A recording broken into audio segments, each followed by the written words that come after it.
Dios te salve María, llena eres de gracia, el Señor es contigo, bendita tú eres entre todas las mujeres, y bendito es el fruto de tu vientre, Jesús. Santa María, Madre de Dios, ruega por nosotros los pecadores, ahora y en la hora de nuestra muerte. Amén. Vamos a comenzar con un tema que en su momento, en el mes de noviembre, no se grabó con unos fallos técnicos y demás. Y se trata de la época de Samuel y la monarquía, que forma parte de la historia sagrada. Esa historia de la salvación que la tratamos en el primer trimestre. Entonces ahora vamos a reproducir esta clase y voy a ir enumerando los distintos pasos que vamos a dar. Porque, fijaos bien, aquí tenemos a Israel como nación. Después de... pasan una serie de cosas después de... En el sumario vamos a verlo. El marco histórico de la historia deuteronomista. La interpretación de esta historia y luego la voz de Dios en Israel, los profetas. Los profetas aparecen en la época de la monarquía. Son muy importantes en el pueblo, que no vamos a estudiar directamente. Pero sí nos importa cuál es el funcionamiento de la monarquía en Israel, cómo apareció. Hay unas etapas previas en esta historia que cuenta el deuteronomista, porque es una versión en la que se hace referencia al Deuteronomio, y que estos libros se escribieron después del exilio de Babilonia, con motivo de recordar un poco las hazañas del pueblo, de Dios interviniendo en el pueblo. Y vamos a ver especialmente la época monárquica, pero antes tenemos que recordar, como una introducción, que después que Moisés condujo hasta las puertas de la tierra prometida al pueblo para entrar en ella, no entró ni Moisés ni los de su generación, entró su lugarteniente Josué, y fue el que conquistó, porque estaba habitada por algunos habitantes, que había distintas tribus repartidas por todo el territorio que Dios había prometido a Abraham y a su descendencia. Entonces los acontecimientos históricos lo vamos a recordar rápidamente, pero no voy a entretener mucho en ellos, porque forman parte de la llamada historia deuteronomista. Primero viene la conquista, que es el libro de Josué, y luego viene el libro de los jueces, que es el establecimiento de la tierra que han conquistado. Y esos son los principales sucesos de la historia de Palestina. Pero claro, ¿tenemos algún dato de estos sucesos fuera de los relatos bíblicos? Sí, tenemos noticias acerca de la historia de estos pueblos, este territorio que es Tierra Santa, Palestina, y que en él conocemos algunos datos que vamos a ir contrastando. Y luego ya veremos al final, muy rápidamente, la figura de los profetas. La posesión de la tierra fue un momento trascendental en la historia de Israel, porque las tribus se establecieron en Canaán, así se llamaba la tierra, como consecuencia de la promesa que Dios hizo a Abraham. Y esta estancia en la tierra prometida duró desde que muere Josué, o sea, con la conquista de Josué, hasta el siglo VI a.C., con la destrucción de Jerusalén por los ejércitos de Nabucodonosor, y fueron ya deportados todos los judíos a Babilonia, especialmente los principales estamentos de la sociedad israelita.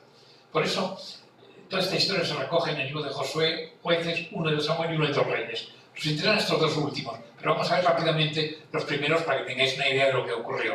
Ahí tenemos un mapa y aquí tenemos las tribus y sus límites cuando se establecen en la tierra prometida. Fijaos que dentro de la tierra prometida está Judá, está Simeón, está Efraín, Manasés, Sacar, Zabulón, Neftalí, todos los hijos de Jacob, salvo Manasés y Efraín, que van a ocupar lo que llamamos la Galilea, que eran hijos de José.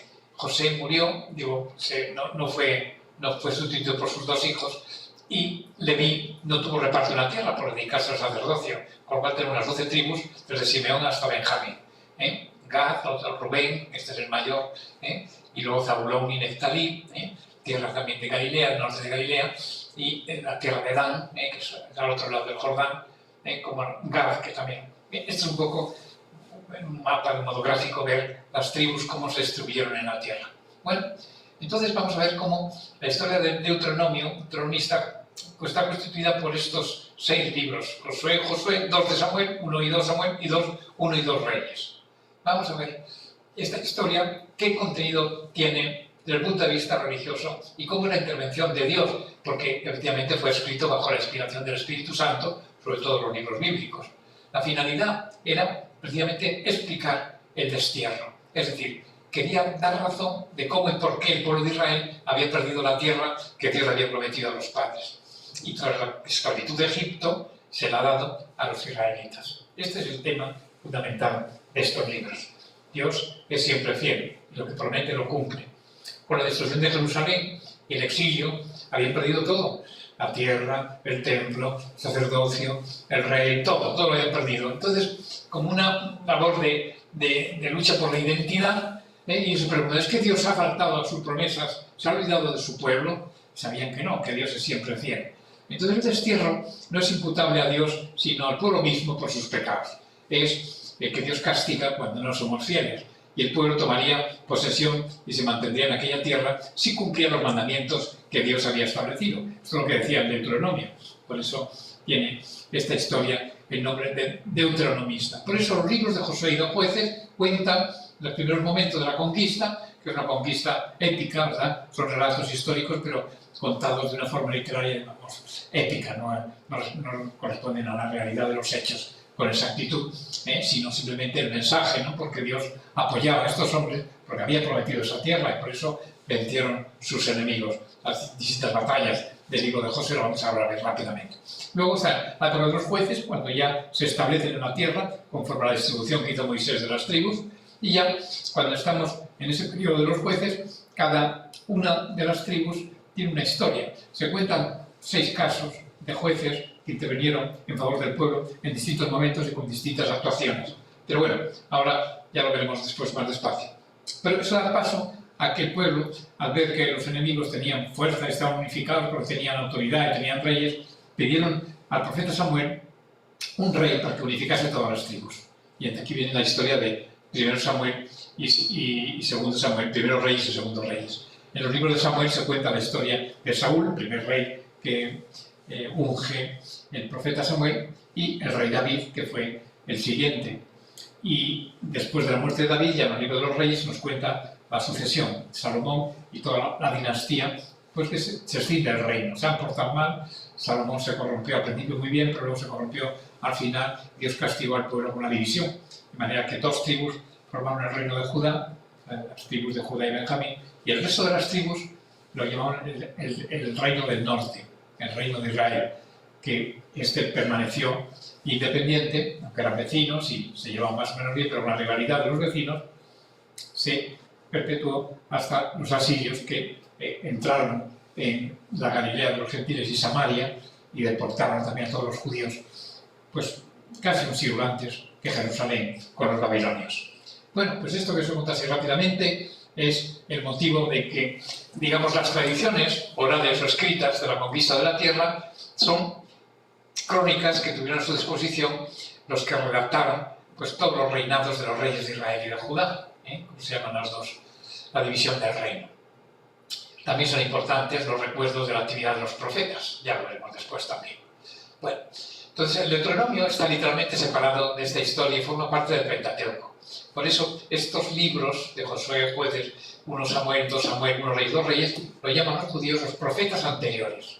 No lo llaman libros históricos, sino fue una denominación del canon griego que luego pasó al canon latino. Nosotros llamamos también libros históricos, Pentateuco y libros históricos, una parte de la Biblia, de los 76 libros por los que corresponden al Pentateuco, que son 5, más luego se añaden los libros históricos, que son Josué, Jueces, 1 y 2 Samuel y 1 y 2 Reyes.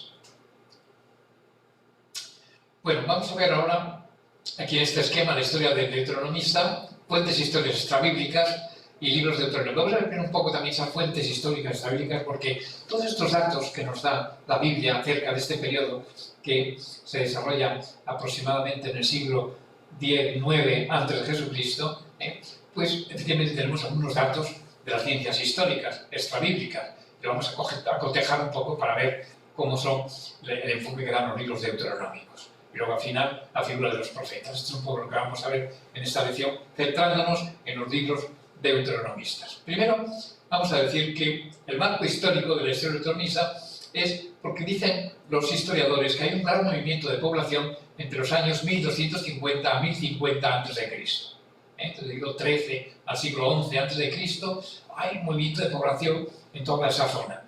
que migran de un lugar a otro, que vienen del norte o vienen del este, y ocupan el territorio o se marchan, etc. Bueno, entre el año 1050 y 1850 se produjo una gran sedentarización, el asentamiento que se ve muy bien en los libros de Samuel, de manera que la petición a Samuel de que quieren un rey, porque ya están asentados en el territorio, quieren defenderlo teniendo un ejército y estando unidos. Pero esto se produjo en muchas tribus y pueblos en aquella época, entre 1050 y 850, pasamos ya hasta la época de Salomón.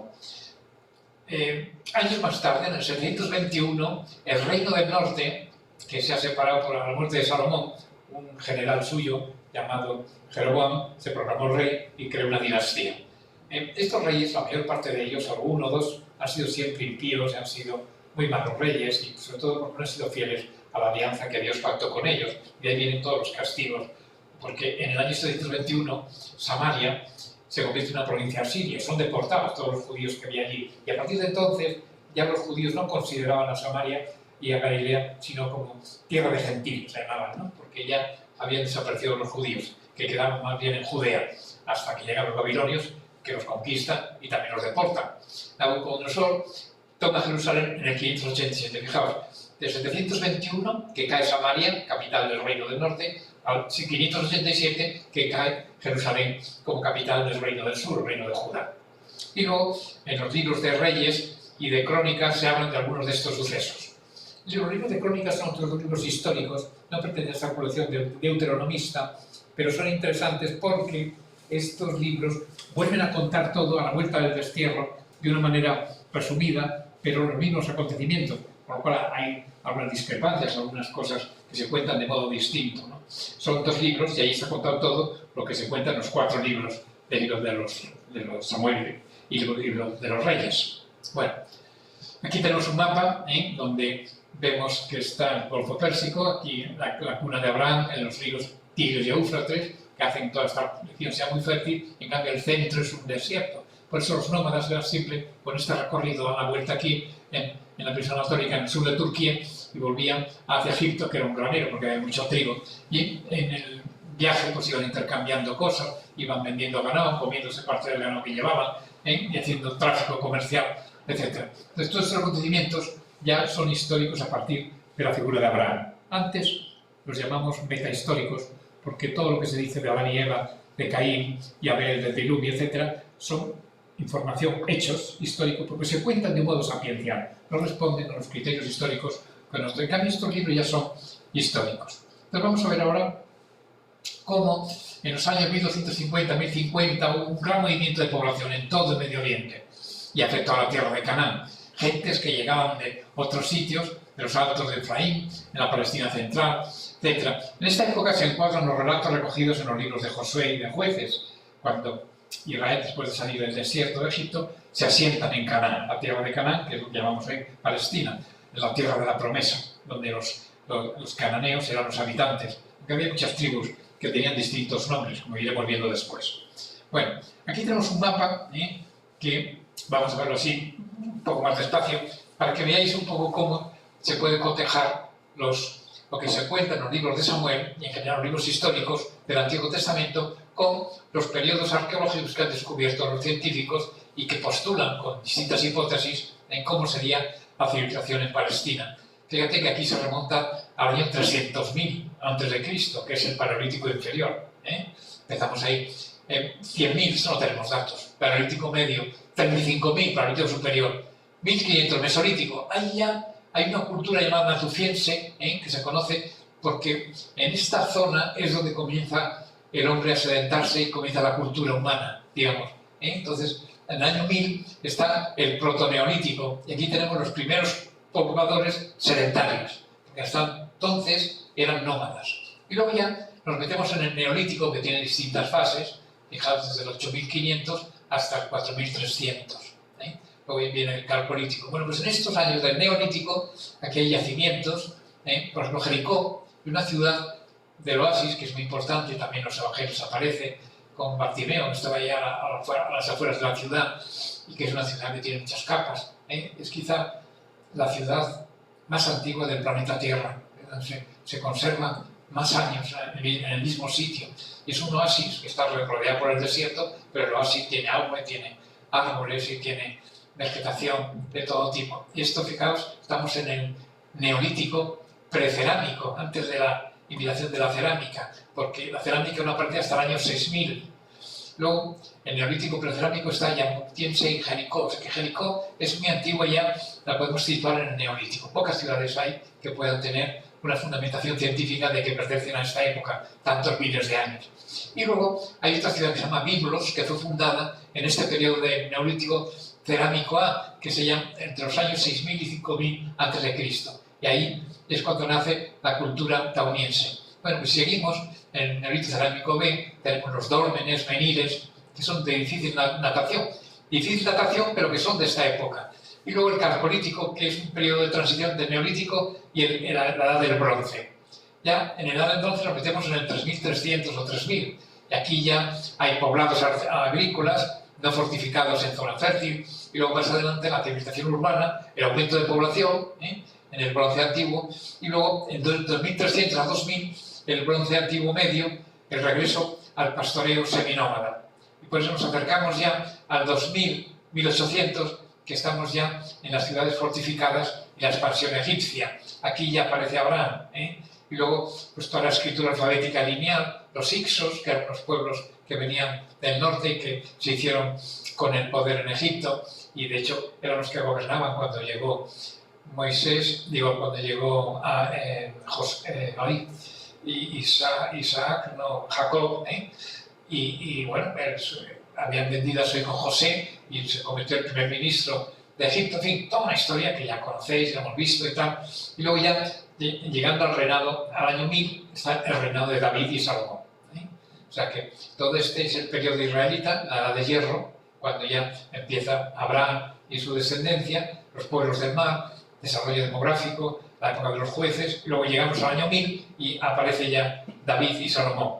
Y luego después viene el renacimiento asirio, que será la potencia que va a gobernar sobre Tierra Santa, luego le sucederán los babilonios, luego sucederán los medos y persas, luego sucederán los griegos, luego sucederán los romanos. O sea que va a ser invadida Israel, la tierra de Canaán, por los distintos imperios que se van formando. Bueno, con esto es una idea para que veáis que se puede hacer una cotejación. Aquí tenemos los yacimientos de la Edad del Hierro en Palestina, una multitud. Es el lugar del planeta donde hay más excavaciones, por el interés bíblico que tienen los lugares para descubrir las huellas que ha dejado, porque solamente conocemos por los libros bíblicos, que muchas veces no entran en detalles. Y aquí, en este mapa, tenemos a la derecha el Próximo Oriente, la Edad de Hierro, donde están los neolititas, está Fenicia, ya están los filisteos, que están en la franja de Gaza, Aram, los arameos, Amón, o sea, los amonitas, moabitas y los edomitas. Todos estos grupos eran los que se encontraron Josué cuando entró en la tierra prometida. Y Egipto como una potencia aparte, colonial, en la desembocadura del río Nilo, que es, y luego el Mar Rojo, claro, tenéis ahí abajo. Bueno, seguimos. Bueno, en este periodo se construyó la ciudad de Samaria, que era una ciudad-estado, y en los textos asirios de esa época aparece el nombre de Samaria, y algunos gobernantes como Ahab, Jehú, Menahem, cada uno de los cuales aplican la denominación de hijo de Omri, es una sucesión monárquica que sucede a Jeroboam, que es el que sustituye a Salomón en el Reino del Norte. Hay una estela de piedra de esa época con una inscripción en honor de Mesá, que es el rey de Moab, y se llama también Yahvé como Dios de Israel. Luego, pues, los asirios, es muy famoso el Tregalfalasar III, porque es el que inicia la conquista de Jerusalén y que deportó a muchos judíos a otros lugares. Luego viene Salmanasar V, puso cerco a la ciudad, pero ya se enfrentó con Jerusalén. Y al cabo de 3 años, en 722, consiguió ahogar a Samaria y deportar a todos. Y fue el final del reino del norte. Sargón II, uno de los reyes asirios, se encargó de organizar la deportación y Samaria y sus territorios quedaron convertidos en una provincia asiria. Bien, los libros de los reyes hablan también de la monarquía de Israel y el relato empieza después de que ha muerto ya David y Saúl y David. La inscripción famosa de Sennacherib, en el año 190, se refiere al nombre del soberano de Jerusalén, que es Ezequiel. Hay pocos vestigios o restos arqueológicos por los que podamos reconstruir la historia, pero los pocos que hay coinciden más o menos con los relatos bíblicos. Bueno, aquí no quiero entretenerme, simplemente que Nabucodonosor fue el rey babilónico que acabó con la ciudad santa, con Jerusalén, y deportó al pueblo judío. Y entonces, claro, con la conquista de Jerusalén y la sumisión al poder babilónico, se transformó toda la estructura de la región. Y como consecuencia, a finales del siglo VI a.C., una gran parte de los que vivían en ese territorio, pues ya no eran descendientes de los anteriores pobladores, sino que estaban mezclados con los nuevos inmigrantes asentados en aquellas tierras. Bien, seguimos. En los libros de los reyes y de las crónicas se habla de algunos de esos acontecimientos que son atestiguados a partir de la arqueología. Pero fijaos, la mayor parte de los sucesos que ocurren en Palestina durante estos años no tenemos más testimonios que los que encontramos en la Biblia. Y esto se nos presenta como historia de la salvación. El interés que tiene es ver cómo actúa Dios a través de los hombres, cómo Dios ofrece, prepara su salvación, cómo Dios cuida al pueblo que ha elegido para revelarse, etcétera, etcétera.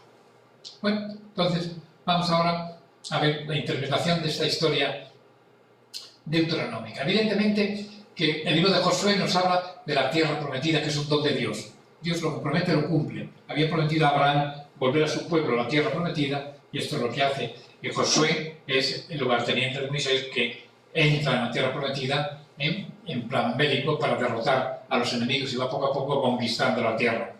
Luego, frente a esa conquista, una vez ya más o menos conquistado el territorio, viene el asentamiento, que es lo que cuentan los libros de los jueces. Y aquí el mensaje es que frente a las primeras infidelidades, la paciencia y la misericordia de Dios continúan. Dios tiene enorme paciencia con el pueblo.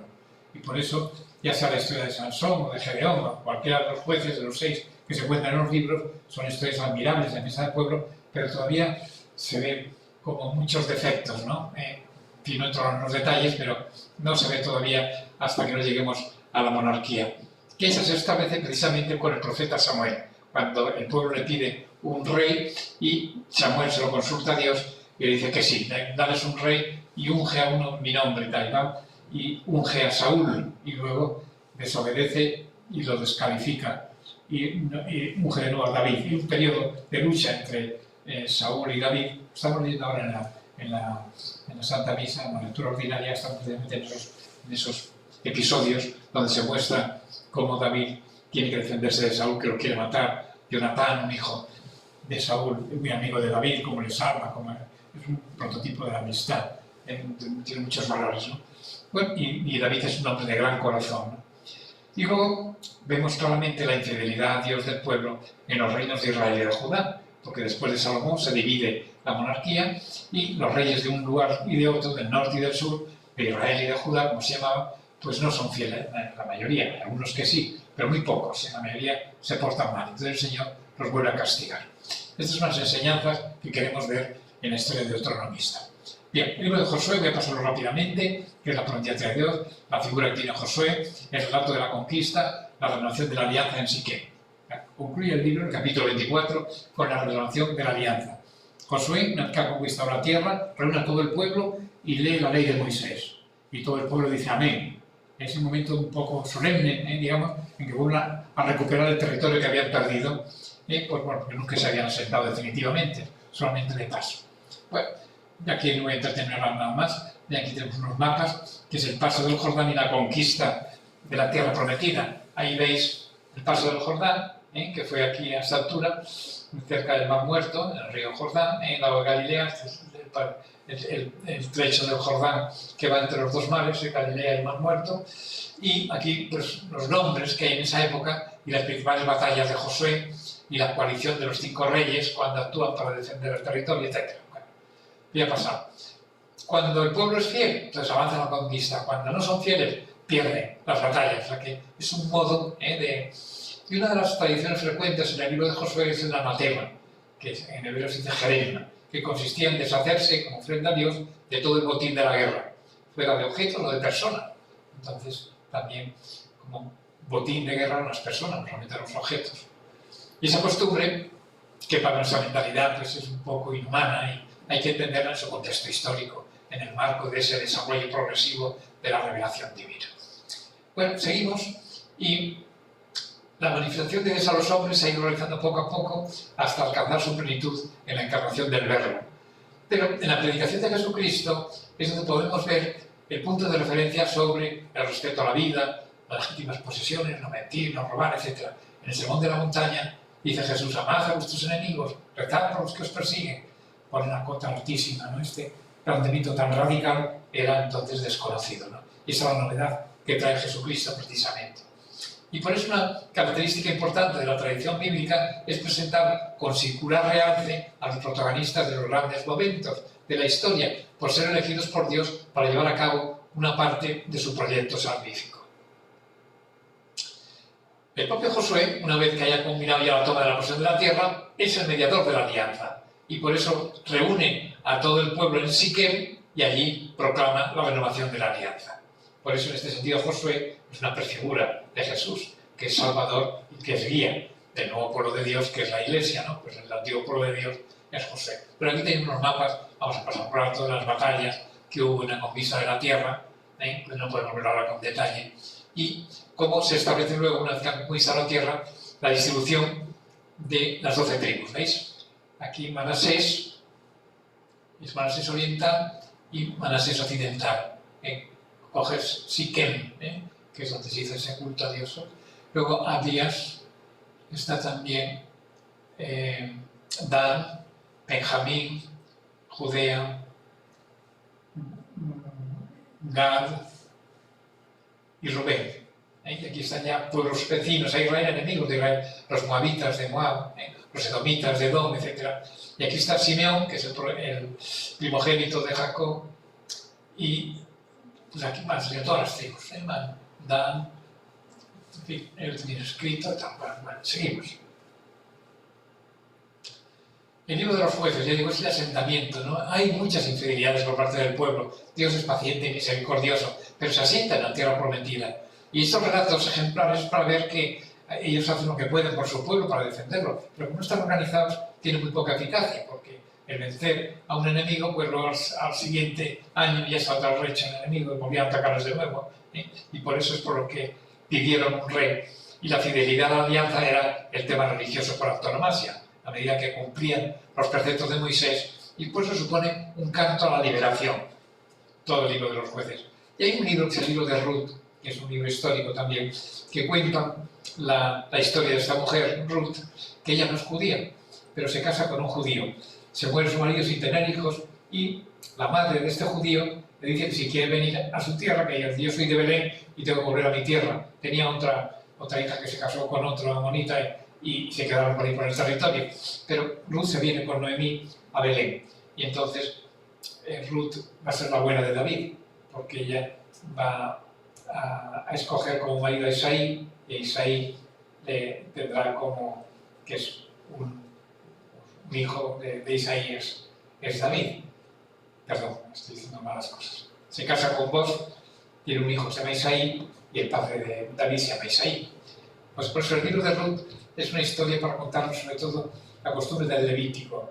El precepto levítico consistía en que cuando una mujer israelita se le moría a su marido y no le daba hijos, el pariente más cercano tenía derecho a darle hijos para que continuase la descendencia.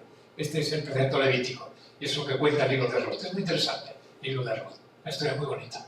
Bueno, pues el libro de los jueces continúa narrando el asentamiento del pueblo en la tierra de Israel, en la tierra de Canaán, y esos líderes que van apareciendo, se habla de 12 jueces, uno por cada tribu, pero hay 6 de ellos que son los más importantes. Quizás el más conocido es Sansón o Gedeón también, ¿no? Porque Sansón llevó una vida disoluta, pero se enfrentó a los filisteos y aunque lo dejaron ciego, él destruyó el templo y sepultó a gran parte de ellos, etc. Bueno, aquí tenéis en el mapa de la tierra de Canaán de dónde proceden cada uno de los profetas, O sea, que surgen de distintos pueblos y lugares de la tierra prometida, y son, pues eso, personas que tienen como una vocación personal. Dios les llama para que hagan algo por el pueblo, y se cuentan en el libro de los jueces sus hazañas. Aquí están los más importantes: Otoniel, Ehud, Débora, Gedeón, Jefté y Sansón, y cada uno de ellos de una tribu. Otoniel de la familia de Caleb, de la tribu de Benjamín es Ehud, Débora es de la tribu de Efraín, Gedeón de la tribu de Manasés, Jefté es de la región de Galaad y Sansón de la tribu de Dan. Lo tenéis ahí a la derecha, el mapa donde están asentadas cada una de las tribus. Bueno, aquí tenéis una ampliación de los lugares de los jueces y todo el libro es una llamada a mantener la fidelidad a la alianza, porque el pecado es una grave ruptura de esa fidelidad. Y por eso, frente a esa fragilidad del pueblo, se resalta la paciencia y la lealtad de Dios. En definitiva, su misericordia. Y por eso Dios es lento a la ira y rico en misericordia, lo demuestra multitud de veces con el comportamiento de su pueblo. Y por eso el libro de los jueces también es un canto de liberación cuando Dios contempla las dificultades de su pueblo ante el peligro y escucha la petición de ayuda por parte del pueblo. Estas experiencias de liberación son los primeros jalones después de la liberación de Egipto. Y también estos recuerdos van a servir para alimentar la esperanza en los momentos difíciles del destierro. Pero precisamente empiezan a escribirse estos libros cuando han vuelto ya del destierro o están en el destierro, han vuelto ya para recobrar su identidad, las cosas que ha hecho Dios por nosotros. Y Dios nunca nos ha dejado, pues eso alimenta su esperanza, ¿no? Que el Señor no nos va a abandonar. Bueno, entonces entramos ya en los libros de Samuel. Aquí sí que entramos ya en la instauración de la monarquía. El rey va a ser considerado como un mediador entre Dios y el pueblo. Y los relatos van desde el nacimiento de Samuel hasta la muerte de David, en los libros de Samuel. Reflejan el proyecto salvador divino y la ciudad de Jerusalén como capital del reino. Al final del segundo libro de Samuel, una vez que ya queda solo David, ya elige el antiguo Salem como capital del reino. Y ahí se construye David un palacio. Y promete hacer a Dios un palacio también, la profecía de Natán, y que le gustó tanto a Dios, porque su hijo Salomón va a construir el templo. Es el encargo fundamental que le hace. La profecía de Natán es también la profecía por la cual el Mesías que va a venir a salvar al pueblo es de la estirpe de David, un hijo de David. Bueno, vamos a ver rápidamente. Los libros de Samuel presentan la monarquía a partir de David como sistema de gobierno. Pero claro, no empieza con David, empieza con Saúl, por eso tiene una historia muy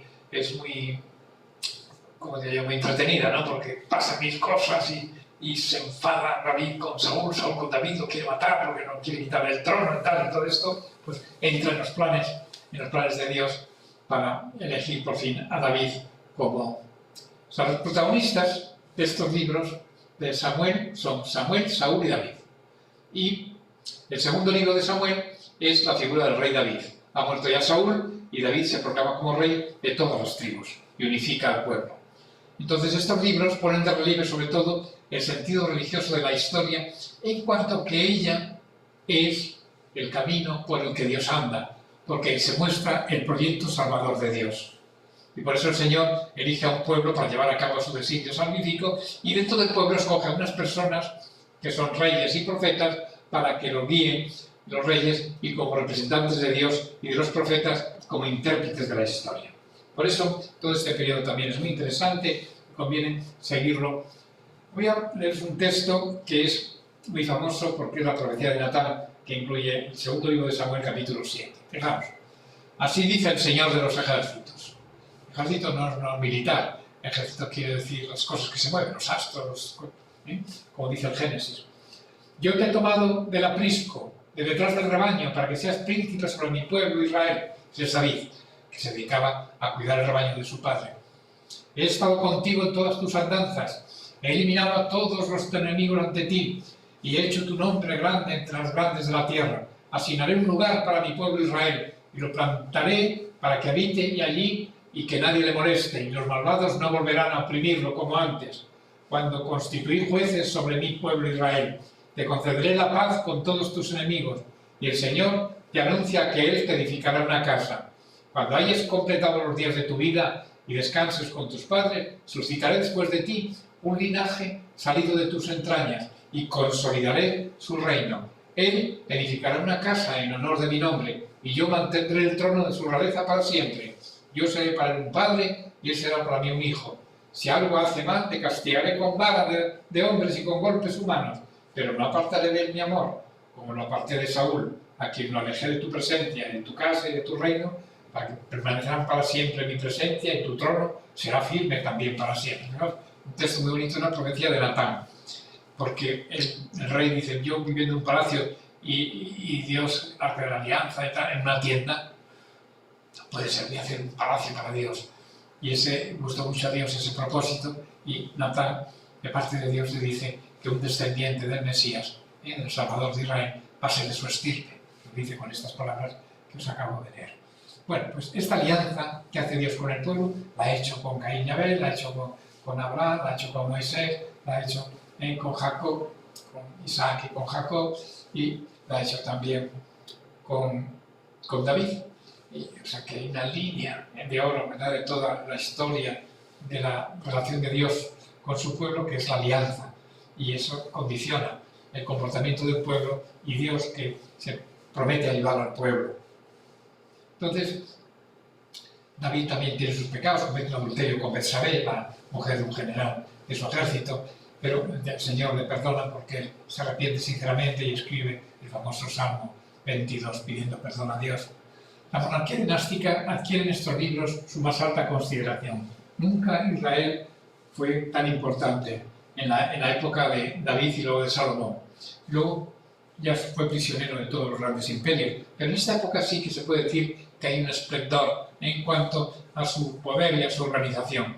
Y por eso las secciones de carácter antimonárquico también se recogen en el libro sobre el contrapunto que subraya que la institución de la realeza ha sido querida por Dios y los reyes en el Antiguo Oriente gozaban de una extraordinaria dignidad y en algunos lugares como en Egipto eran tenidos por dioses, el faraón era considerado como un dios. Y en Israel también se le reconoce una grandeza impresionante porque son llamados hijos de Dios y el rey viene a ser ungido de Dios, el ungido de Yahvé, como son los profetas después. Es decir, alguien que habla y actúa en nombre de Dios. Por eso la palabra ungido en hebreo es Mashiach, debido a la palabra Mesías, con el que designamos al futuro Salvador de Israel. Bueno, en estos libros, ahí se cuentan ya la descendencia de David. Cuando David muere, pues le sucede su hijo Salomón. Pero aquí en este periodo es la consolidación de la monarquía. Y aquí tenemos, pues en este mapa, como las batallas distintas, los recorridos distintos que hacen, la vida de David antes de la monarquía, antes de que se... Y aquí tenemos ya una perspectiva topográfica del Jerusalén de la época de David, donde establece aquí su capital en Jerusalén, y el acceso de David al poder cuando ya ha muerto Saúl y unifica las tribus. Y fijaos, los pueblos vecinos, Aram, los arameos, filisteos, Amón, los amonitas, los moabitas, los edomitas y los amalecitas. Estos son tribus y pueblos vecinos de Israel que han sido siempre sus enemigos y siempre han tenido que luchar de una manera o de otra con ellos. Bueno, pues en la deportación a Babilonia hubo ocasión de reflexionar sobre este fracaso de la monarquía, precisamente porque Dios había prometido a David. Fijaos, el reino de Saúl es enorme, ¿no? Nunca ha llegado tan alto, ¿no? Y luego el territorio que añade conquistado por David, la tierra de Arán y Sobá, allá al norte y al sur, ya que se meten ya en la península del Sinaí. Bueno, pues al llegar a la plenitud de los tiempos, con la venida de Jesús, se puso claramente de manifiesto el horizonte de las promesas hechas a David. No se trataba de la promesa del mantenimiento eterno de un reino temporal, sino lo que luego llama Jesús el advenimiento del reino de Dios. Un reino de naturaleza espiritual instaurado por un descendiente de David. Por eso tiene tanta importancia que José, que era el que hacía de padre de Jesús, fuese de la tribu de David. Y por eso le reconocen como Mesías porque es de David, hijo de David, de la estirpe de David, que era el Mesías pronunciado aquí. Bueno, en el Catecismo tenéis este punto, Pasillos 36, no lo voy a leer, pero os aconsejo que lo leáis despacio porque es un resumen estupendo de todo lo que venimos diciendo, ¿no? Hasta ahora. Y luego Jesús anuncia el reino de Dios y entonces no se entendería lo que dice el Señor si no conocemos esta historia bíblica. ¿Por qué tiene que ser hijo de David? ¿O por qué el ángel, cuando le anuncia a María que Dios se va a hacer hombre, le dice que va a ser hijo del Altísimo, el Espíritu Santo te cubrirá con su sombra y él ocupará el trono de Jacob, su padre, y reinará eternamente? Claro, que yo no se entendía bien si no es considerando la historia bíblica, que ahí se dice claramente. Bueno, y luego los libros de los reyes son los que cuentan ya el resto de la historia de la monarquía hasta que es tomada por los babilonios son deportados a Jerusalén, con lo cual se acaba la monarquía. Luego, a la vuelta del exilio, ya lo explicamos en otra clase, pues viene toda la reconstrucción de la monarquía, pero ya pasa un segundo, ya no tiene la importancia que tiene en esta época, porque el que ocupa un papel principal es el sumo sacerdote, porque tiene que construir el templo, mirad que organizaba eso. Esdras y Nehemías son los protagonistas en ese periodo. Pero de este periodo, que va hasta el 587, en que es tomada por los babilonios, pues lo que se ve claramente es que Salomón, que sucede a David, de las intrigas de su madre y tal, que nos cuenta el libro con cierto detalle, pero él se propuso con fidelidad levantar un templo a Salomón, un templo para su época, con los medios que tenía, que eran pocos, un templo fabuloso, era el orgullo de Israel, que luego fue, en fin, destruido con el exilio babilónico, y luego lo reconstruyeron, el segundo templo, y que duró hasta la época de Cristo. Y luego en el año 70 de nuestra era, los romanos también, y hoy día no queda piedra sobre piedra. O sea, cuando vas a Jerusalén, tienes allí toda la tierra donde estaba el templo, no hay nada, ni una sola piedra del templo, solamente hay unos cimientos, ¿sí?, de la explanada del templo que construyó Herodes para dignificarlo, y ahí los judíos rezan frente a ese muro y hacen sus oraciones y demás, el muro de las lamentaciones. A mí no les gusta que digamos eso, pero es como se le conoce normalmente, no de las lamentaciones, pero no es del templo, sino es el muro de la tierra que había puesto el rey Herodes para dignificar el templo. Se narra en estos libros de los reyes el comportamiento de los reyes que gobiernan en Palestina hasta el destierro babilónico. Y el cisma del reino aparece muy pronto a la muerte de Salomón, en el 931, estamos en el siglo X a.C. En el 931 es cuando Jeroboam, uno de sus mejores generales, se proclama rey. Y Roboam, un hijo suyo, es el que se hace rey del reino del sur. Y vienen dos dinastías que se interrumpen porque muchos no, mueren asesinados. Es una época muy, muy violenta y hay pocos reyes buenos, digamos, ¿no? Como puede ser Ezequías o Osías, ¿no?, en uno y otro reino. Y muestra cómo en el destino del hombre depende de su fidelidad a Dios. Este es el mensaje, ¿no? Y es una preparación para el Nuevo Testamento, porque Cristo, cuando anuncia el reino, no se entiende sin todo esto, pero no se refiere a un reino temporal. Le dice a Pilato: mi reino no es de este mundo, mi reino es de aquel que es de la verdad. ¿Qué es la verdad? Y ahí el Señor pues trata de explicarle a Pilato cuál es su mensaje, su misión, su tarea, y por eso se puede entender mal cuando al Señor le hacen rey, Cristo rey, ¿no? Pero no es rey de este mundo, no es al modo humano, como eran en este caso los reyes de Israel. Pero claro, los reyes de Israel eran ungidos, y eran representantes de Dios, igual que lo son luego los sacerdotes, lo ha sido siempre, ¿no?, mediadores entre Dios y los hombres, pero en ese momento también tienen la misma dignidad los reyes que los sacerdotes. Y luego también veremos que los jueces, bueno, eso ya lo veremos después. Los libros de los reyes narran el comportamiento de los monarcas que gobernaron en la tierra de Israel hasta el destierro de Babilonia, y comienzan con una amplia narración con las obras de Salomón, sucesor de David.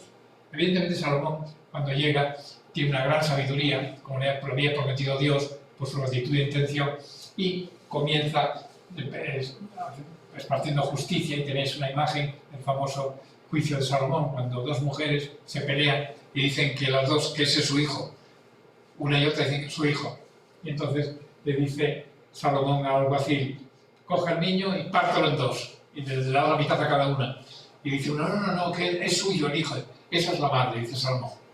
Bueno, muy famoso este juicio, pero hasta la reina de Saba venía en la zona de Arabia y tal a escuchar a la sabiduría de Salomón, y tuvo un periodo pues de riqueza y tal, pero Salomón se corrompió, tuvo 100 concubinas y 100 y pico hijos, y entonces el reino se dividió al final de su reinado. Entonces, claro, esto, el reino de Salomón, que lo veis aquí en estos mapas, la Palestina salomónica y el reino lo ocupaba, ¿no?, en una mancha oscura esta. Bueno, pues el reino de Israel, el reino de Judá, es el reino del norte y el reino del sur, como se separa después de la muerte de Salomón. Y veis aquí las dos manchas, una más oscura, que es el reino del norte, son las 12 tribus, más esta, que es el reino del sur, que son nada más Judá y Benjamín. Y aquí está Israel, como se llama el reino del norte, y aquí está Judá, que es el reino del sur. Un poquito más grande el reino de Israel, pero tenía más tradición, porque cogía Jerusalén, Belén, Hebrón, el reino de Judá. En el reino del norte, los reyes llegan al poder por su cuenta, mediante revuelta sangrienta, o porque Dios lo dispone de esa forma para castigar los pecados de la dinastía. Y en Israel se suceden distintas dinastías. La de Omri, que es el reino que reinó más de 40 años, su dinastía, ¿no? Los sucesores del rey, a la que pertenecía el rey Ahab y la del rey Jehú, cuyos sucesores gobernaron casi un siglo. Bueno, pues en esta historia del reino de Israel, más que los reyes, destacan los profetas Elías y Eliseo. Dios manda a estos hombres para que sean la voz de Dios dentro del pueblo, para recordarles que tienen el compromiso de la alianza y que si guardan el pacto que Dios ha hecho con ellos, les protegerá Dios y serán felices, pero si no, Dios los castigará y tendrán muchas tribulaciones. Entre los reyes de Judá de esta época merece destacar a Joás, que reinó 40 años y fue contemporáneo de Jehú y de Joacam. No entramos en los detalles porque es un periodo bastante largo y los libros van contando lo que hizo cada uno de ellos, ¿no? Pero también, como os he dicho antes, el reino del norte es atacado por los asirios y que conquistan Samaria en el año 722, ¿veis ahí? Y se pone fin a la historia del reino del norte. El reino de Judá sigue y el rey más sobresaliente fue Ahaz, a quien el profeta Isaías, que era de su época, hizo la profecía del nacimiento del Emmanuel. La profecía del Emmanuel es una profecía mesiánica donde se dice que el Mesías será llamado Emmanuel, Dios con nosotros, y será un hijo de David.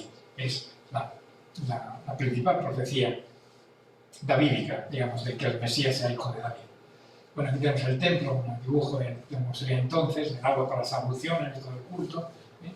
Tiene una cierta impresión, era grande, ¿no? El pueblo vivía en unas casas que eran chozas prácticamente.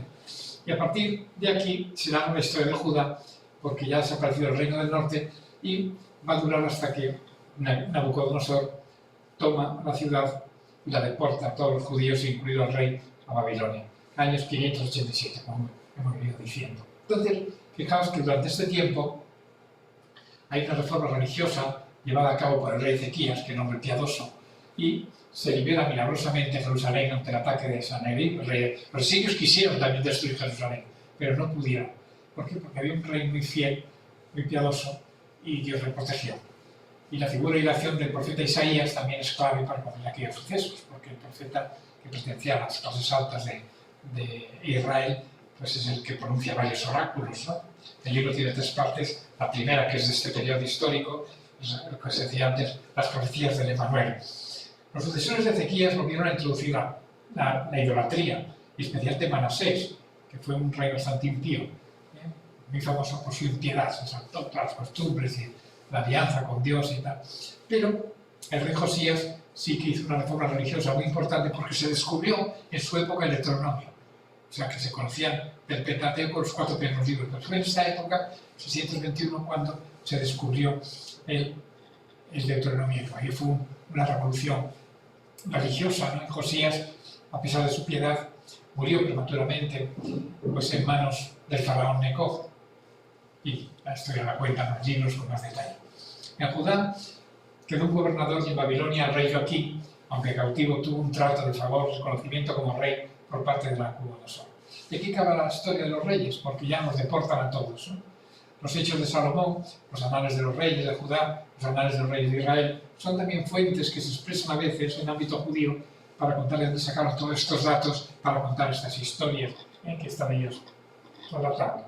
Bueno, pues además reúne conjuntos literarios previos a la relación final, la crónica de la sucesión de David, la historia de Salomón, la historia del cisma, el ciclo de Eliseo, el ciclo de Elías, el profeta tan famoso que se le esperaba que viniese en los tiempos mesiánicos, pues se preguntaba si Jesús era Elías, o las noticias sobre Joás, o sobre Ahaz, estos dos reyes buenos, y las relaciones de Ezequías e Isaías, y que todo esto también están complementados con otros relatos, pero que no son bíblicos y no están inspirados. El geógrafo ha seleccionado aquellas noticias o narraciones que mejor les servían para mostrar cómo el pueblo, representado en los reyes, había obrado de tal manera que el castigo se hizo inevitable, a pesar de las palabras y las advertencias de los profetas. Por eso, la doctrina contenida en el libro de Deuteronomio es la que marca un poco el sentido que tienen estos libros históricos. Y la raíz del pecado es la idolatría. El pecado más grave es la idolatría. Y eso es lo que trataban siempre los profetas de inculcar en el pueblo. tenía como tres grandes temas los profetas, que hablando en nombre de Dios, oráculo de Yahvé, en nombre de Dios, ¿no? Decían que Dios es uno y único. O sea que todo lo que era la idolatría, adorar a otros ídolos, manos de la naturaleza, que no era una perversidad, que eso no. Luego insistían en que iba a venir un Mesías, un Salvador de Israel. Y luego ya muchas cuestiones de tipo moral, especialmente de la justicia y de la misericordia, porque Dios no estaba contento cuando no se vivía bien la justicia. La denuncia profética era muchas veces también eso. Pero en fin, el pecado más importante es eso. Y luego la relevancia tiene el templo, porque era un lugar santuario único para Israel, que tenían para rezar a Dios, para reunirse, para el culto a Dios, hacer sacrificio, etcétera, etcétera. Bueno, esta fidelidad a Dios se muestra ante todo en que la línea de sucesión davídica se mantiene en el trono de Judá, en atención a David y a la promesa que Dios le hizo. Así como Israel, el reino del norte ha desaparecido, dura mucho más el reino del sur, que es más fiel a Dios. Y cuando ya viene el destierro, o primero el peligro babilónico, cuando asedian la ciudad de Jerusalén, ahí está Jeremías, el profeta, que va a ser el que más sufre, ¿no? Porque el pueblo no se porta bien, porque los gobernantes no actúan con la confianza en Dios, se apoyan en cosas humanas, etc.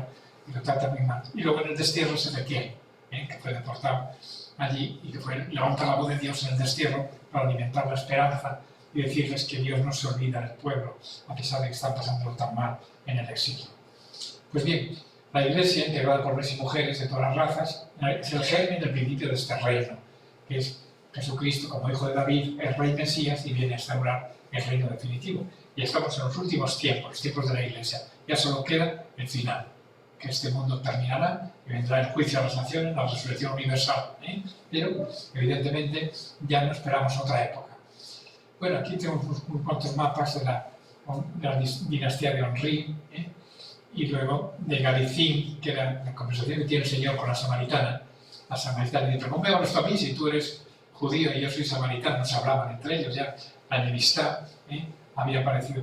Y el Señor pasa por encima de esas cosas y es cuando le dice eso, que es que nosotros adoramos a Dios en el Garizim y vosotros en el Sión, en el monte Sión. Mujer, pero si ya pasan los tiempos, los verdaderos adoradores de Dios lo adorarán en espíritu y en verdad. Y se hablan con estas historias.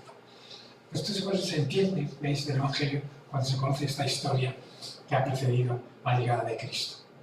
Bueno, pues esta historia deuteronómica se redacta en la cautividad de Babilonia y viene a decir que Dios no falla nunca, que está siempre dispuesto a renovar su alianza. Es una etapa importante de maduración del pueblo escogido y esa nueva tierra es el reino de los cielos. Ya lo que falta, lo que viene en el anuncio de Cristo es que la nueva tierra, la nueva promesa es el reino de los cielos. Ya no. Dios nunca ha faltado a su promesa y ha sido siempre fiel a la alianza.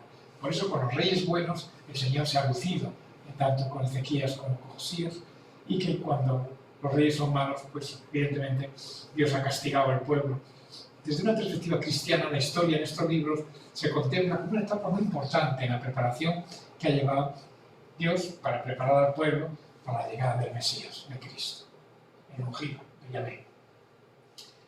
Bien, y seguimos, porque lo único que queda, y esto ya acabo enseguida, porque esto ya viene siendo un resumen, ya lo veremos más adelante con más detalle, que son un poco los profetas. Simplemente voy a presentaros ahora a los profetas para que veáis los que hay. Bueno, esto, la Biblia hebrea se llaman profetas anteriores: Josué, Judas, Samuel y Reyes. ¿Veis? Esto lo llaman ellos, nosotros lo llamamos libros históricos, en la Biblia latina, donde se añaden crónicas, Esdras, Nehemías. En cambio, esto lo llama a Isaías, a Jeremías, a Ezequiel, y los dos son profetas posteriores. Y los escritos, ahí viene Salmo, el libro de Job, Proverbios, Ruth, Cantar de los Cantores, Cogeré, Lamentaciones, Daniel, Esdras, y Nehemías y segundo de Crónica, primero de Crónica y segundo de Crónica. O sea, esos son los tres cánones que hay: el hebreo, el griego y el latino, que son un poco distintos, ¿no? Nosotros ya, como los griegos, llamamos históricos, proféticos y poéticos o sapienciales. Bueno, y luego tiene este otro gráfico que es los profetas escritores, o sea, la masonería de Eliseo, esto no escribió ningún libro, se pueden dividir en estos siglos. En el siglo VIII, Amós, Oseas, Isaías y Miqueas. En el siglo VII, Nahum, Habacuc, Sofonías y Jeremías. En el siglo VI, Ezequiel, Ageo y Zacarías. En el siglo V, Malaquías, Joel, Abdías y Jonás. Y en el siglo II, Daniel. Y luego, aquí con eso ya terminamos, os presento a mis profetas. He cogido unas fotos para distinguirlos, porque luego cuando hablo de profetas enseño estas fotos. Fijaos que los 4 grandes están enmarcados en este tono marrón. Isaías, Jeremías, Ezequiel y Daniel. Con los leones. Profetas del siglo VIII. Amós, Oseas,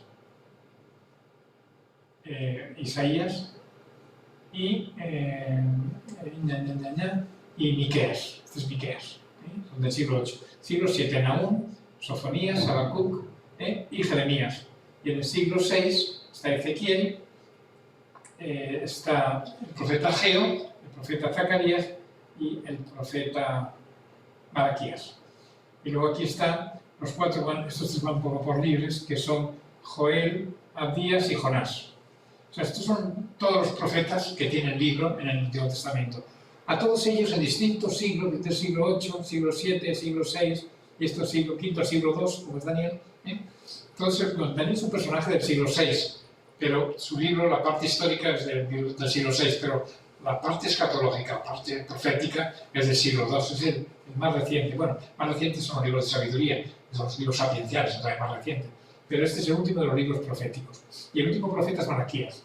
Estos 3 no están datados. El libro de Jonás, el de la ballena, etc. Bueno, pues con esto terminamos. De verdad que, fijaos que en todo ese periodo, luego el periodo siguiente ya entramos en el exilio, ¿no? Porque los babilonios han conquistado Jerusalén y deportan a todo el pueblo al exilio. Y esto es el momento, esto ya lo estudiamos en una lección que ya vimos antes, y estoy cubriendo este hueco que no se pudo grabar esta lección, y así la tenéis toda la colección completa. Dios te salve María, llena eres de gracia, el Señor es contigo, bendita tú eres entre todas las mujeres, y bendito es el fruto de tu vientre Jesús. Santa María, Madre de Dios, ruega por nosotros pecadores, ahora y en la hora de nuestra muerte. Amén.